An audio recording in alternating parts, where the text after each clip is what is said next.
Ibu Dr. Setiawati MSI, waktu dan tempat dipersilakan. Terima kasih moderator. Assalamualaikum warahmatullahi wabarakatuh. Salam sejahtera buat kita semua. Yang saya hormati Ibu Wati dan saya hormati sahabat-sahabat mahasiswa, terutama Mas Dafa ya. Ketika saya membaca rumusan masalah, saya surprise. Kenapa saya bilang surprise? Karena jangan-jangan kalau rumusan masalahnya seperti ini, judulnya bisa berbeda. Saya kasih judul alternatif ya. Tayangkan yang itu supaya kita bisa tahu. Tayangkan judul yang asli. Cover, judul. Nah, ini kan judul yang dibuat oleh Mas Dafa ya. Rumusan masalahnya kan bagaimana peran stakeholder untuk bekerja sama dengan BPN dalam mendukung strategi pemberdayaan masyarakat berbasis agraria melalui akses reforma. Kemudian bagaimana dampak program akses reforma terhadap peningkatan ekonomi masyarakat melalui penguatan UMKM. Terus yang ketiga, strategi apa yang dapat diterapkan dalam upaya untuk mengoptimalkan pengembangan UMKM yang berkelanjutan. Jadi kan poin pentingnya adalah RA dan UMKM. Kemudian ada kata kuncinya yaitu strategi di rumusan masalah 3. Saya tidak membatalkan judul ini, tapi saya mengajak merenung saja kepada Mas Dafa, bagaimana seandainya judulnya menjadi strategi pengembangan UMKM melalui program akses reforma agraria di kelurahan dan seterusnya.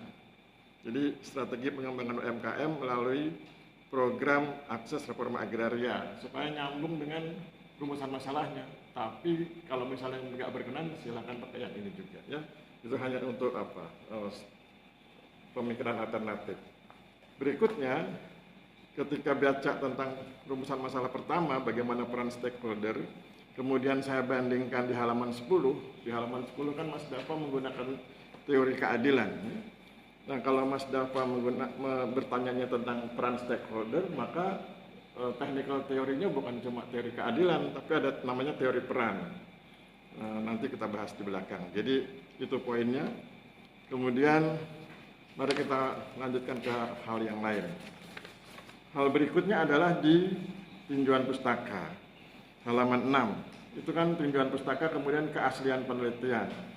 Dari beberapa yang lain judulnya itu kajian literatur. Nanti isinya penelitian terdahulu, bukan keaslian penelitian.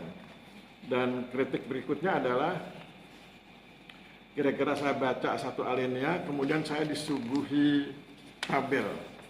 Tabelnya landscape sehingga saya harus memutar ini posisi naskahnya. Kemudian berhalaman-halaman. Ini kira-kira 4 atau 5 halaman begitu. Terus kemudian omong-omongannya terakhir sedikit cuma 2 alinea. Nah, sekarang nasihatnya. Nasihat itu boleh dilaksanakan boleh enggak ya? Hanya nasihat. Nasihatnya adalah kajian literatur itu harus diawali dengan narasi. Karena penelitiannya ada 7, maka narasikan 7 penelitian terdahulu secara detail. Jadi detailnya itu di narasi, bukan di tabel. Nah, sesudah narasinya detail, 7 penelitian, baru kemudian buat tabelnya. Tabelnya sederhana saja, 1 halaman saja, dikasih poin pentingnya saja, misalnya nomor, nama peneliti, tahun penelitian, langsung kemudian hasil penelitian, supaya Mas Dafa punya kemampuan melihat konstelasi perkembangan pengetahuan dalam konteks isu yang sedang Mas Dafa bahas. Sesudah itu baru dibuat semacam sintesa. 7 penelitian itu sudah mencapai apa saja, bagian mana yang belum berhasil mereka capai, atau bagian mana yang belum mereka tekuni, belum mereka sorot, belum mereka observasi, dan itu disebut sebagai gap penelitian. Nah, gap penelitian itulah yang akan diambil oleh Mas Dafa, sehingga kemudian kami, para pembaca, yakin, oh Mas Dafa mengambil gap karena sudah tahu konstelasi penelitian sebelumnya. Gitu ya, itu nasihatnya. Kemudian kita masuk ke kerangka teoritis. Tadi di rumusan masalah 1 kan bagaimana peran. Sedangkan di kerangka teoritisnya begitu saya lihat halaman 10, begitu dibuka sudah teori keadilannya John Rawls ya. Nasihat saya, teori keadilannya John Rawls ini perlu ditambah dengan teori peran, karena Mas Dafa ngomong soal peran itu di rumusan masalah 1. Tambah teori peran dari Ralph Linton. Di dalam teori peran itu nanti dibahas itu masing-masing pihak punya status apa, kemudian apa kewenangannya, kemudian perannya apa, dan kemudian kontribusinya apa. Kemudian kalau teori keadilan dan teori peran adalah technical theory, maka middle teorinya adalah welfare state theory, teori negara kesejahteraan, karya Wolfgang Abendroth. Ya, kemudian apa alasannya? Alasannya adalah instruksi kebijakan bukan sekedar administrasi, melainkan instrumen negara untuk mendistribusikan kemakmuran melalui pengelolaan sumber daya yang berkeadilan, yang kemudian memberi peran pada para pihak untuk memberdayakan masyarakat. Kemudian general teorinya action theory, teori aksi dari Talcott Parsons. Alasannya adalah kantor pertanahan harus menjalankan 4 fungsi penting agar efektif dalam pelaksanaan kebijakan, yaitu adaptasi, pencapaian tujuan, integrasi, dan pemeliharaan pola kegiatan untuk mewujudkan keadilan yang memberdayakan dan menyejahterakan masyarakat. Kemudian naik ke atasnya adalah paradigma definisi sosial. Alasannya adalah pertama, Mas Dapa punya kesempatan memaknai makna di balik instruksi. Kalau ada instruksi pemberdayaan, apa makna di balik itu? Oh, mereka diberdayakan agar sejahtera. Agar mereka sejahtera perlu diperlakukan secara adil. Jadi adil sejahtera itu menjadi semacam satu keping mata uang gitu ya. Kemudian yang poin 2, Mas Dapa punya kesempatan mengobservasi tindakan para pihak. Karena kan tadi di rumusan masalah 1 Mas Dapa ingin tahu bagaimana peran multi pihak. Jadi punya kesempatan itu dengan menggunakan paradigma definisi sosial. Dan yang terakhir punya kesempatan mengobservasi upaya memberdayakan dalam konteks pelaksanaan instruksi, karena judulnya instruksi. Kemudian kita masuk ke hal yang lain di bagian alir kerangka teoritik. Coba tayangkan, nah ya. Bagian alir kerangka teoritiknya saya pikir kurang detail.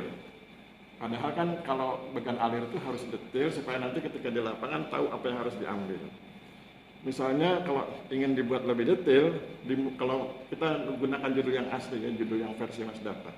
Judulnya kan instruksi, maka di bagian atas itu kan instruksi. Ya, instruksi penataan akses reforma agraria. Ya. Kemudian dari instruksi itu keluar 3 fase kegiatan yang harus dilaksanakan oleh kantor pertanahan. Ada fase pemetaan sosial, ada fase pendampingan dan penyusunan model, dan ada fase hilirisasi dan berkelanjutan. 3 fase itu. Nah, dari 3 fase itu maka kemudian diberi atau ada kesempatan untuk pengembangan UMKM. Kalau Mas Dapa tidak menjelaskan 3 fase itu, orang akan bertanya bagaimana peluang pengembangan UMKM. Nah, setelah 3 fase itu dilalui, ada peluang pengembangan UMKM. Nah, ketika bicara tentang pengembangan UMKM, maka kemudian bisa mulai main tuh, ada status stakeholder, peran stakeholder, kontribusi stakeholder. Dan ketika dari mulai peran stakeholder menjadi kontribusi, kan stakeholder punya peran nih, kegiatan apa kontribusinya. Nah, untuk bisa sampai ke kontribusi, mereka punya strategi itu, namanya strategi stakeholder. Nah, sesudah nanti keluar kontribusinya, itu yang kemudian Mas Dapa sebut sebagai dampak pengembangan UMKM. Jadi, dalam satu bagian alir itu nyambung 3 rumusan masalah tercover jadi 1. Kemudian kita masuk ke metodenya metode kualitatif dengan pendekatan deskriptif, tapi teknik cara nulisnya salah. Itu kan ditulis metodologi kualitatif. Metodologi itu ilmu. Padahal kan Mas Dapa sekarang sudah tidak lagi bicara ilmu, tapi bicara tentang teknik ya. Maka bukan metodologi, tapi metode penelitian kualitatif. Deskriptif itu pendekatannya. Jadi metodenya adalah metode penelitian kualitatif, pendekatannya adalah pendekatan deskriptif. Kemudian literaturnya 2013.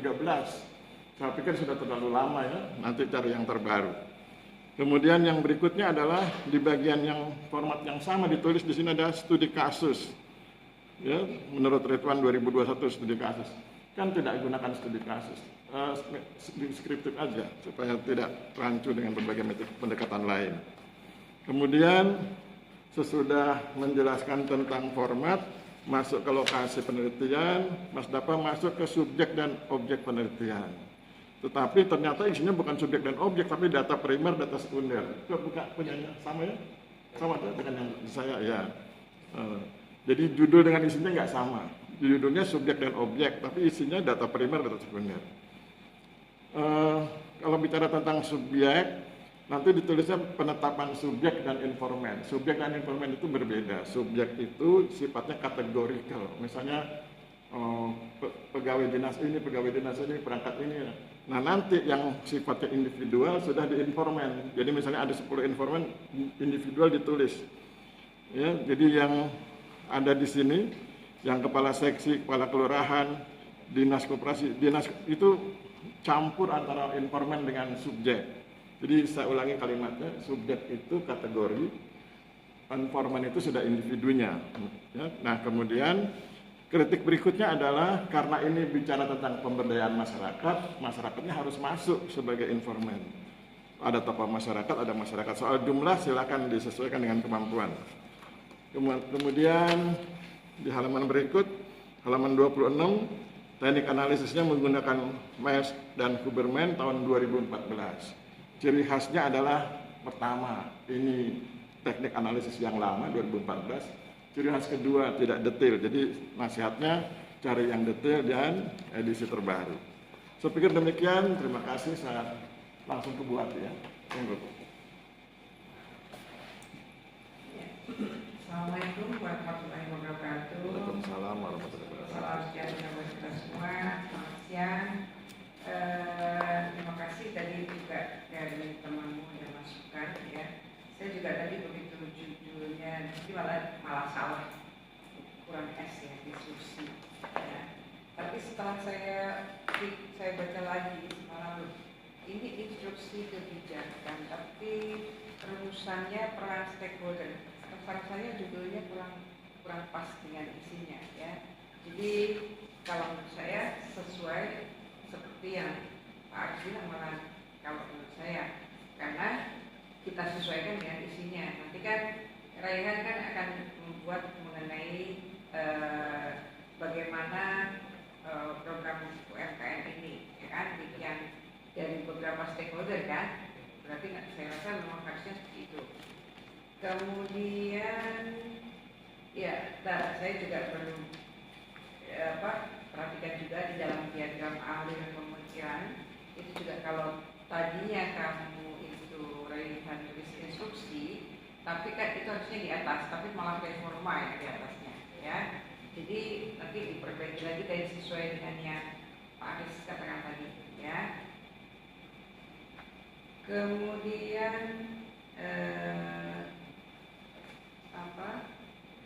kamu meneruskan di dalam kerangka pemikiran ada penjelasan dari beberapa nama. Itu juga harusnya kalau nama orang itu harus huruf kapital ya, tapi ada suyus, jadi huruf bentar, tadi saya lihat, tapi anunya pakai huruf kecil di dalam kerangka teori.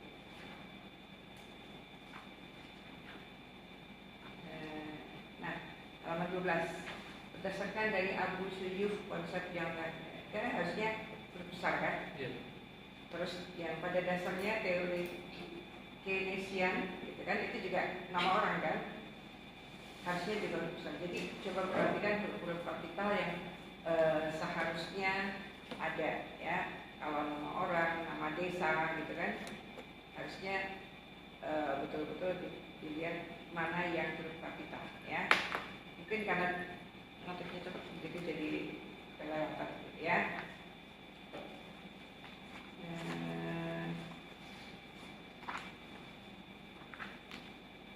Nah untuk di dalam daftar pustaka juga masih belum sesuai ya, masih ada yang berbesar.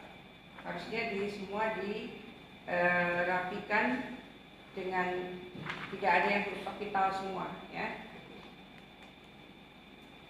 Kemudian di dalam panduan wawancara ya, tadi juga karena betul tadi yang Pak Aris bilang, apa yang disebut dengan informan, apa yang disebut dengan subjek ataupun objek dari penelitian ya. Di dalam panduan wawancaranya juga nanti itu disebutkan panduan wawancara untuk siapa gitu ya, karena di sini kayaknya masih, kalau untuk wawancara kelurahan Semenit gitu kan, apakah memang di kelurahannya, siapa yang dituju ya. Jadi ada kepada siapa, untuk siapa, gitu ya.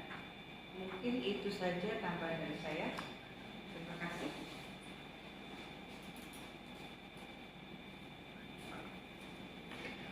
Baik, disampaikan terima kasih kepada Bapak dan Ibu dosen yang telah memberikan tanggapan dan masukan demi kesempurnaan proposal penelitian ini. Kita memasuki acara yang terakhir, yaitu pembacaan berita hasil acara sinar proposal.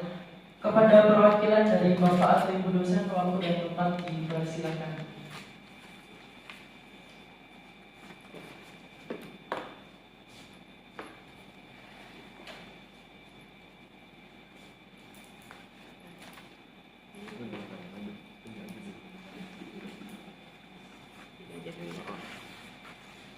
Nanti diisi di ruangan lain. Sekarang tanggal 6. Sekarang tanggal berarti 7 hari ya. Tanggal 13.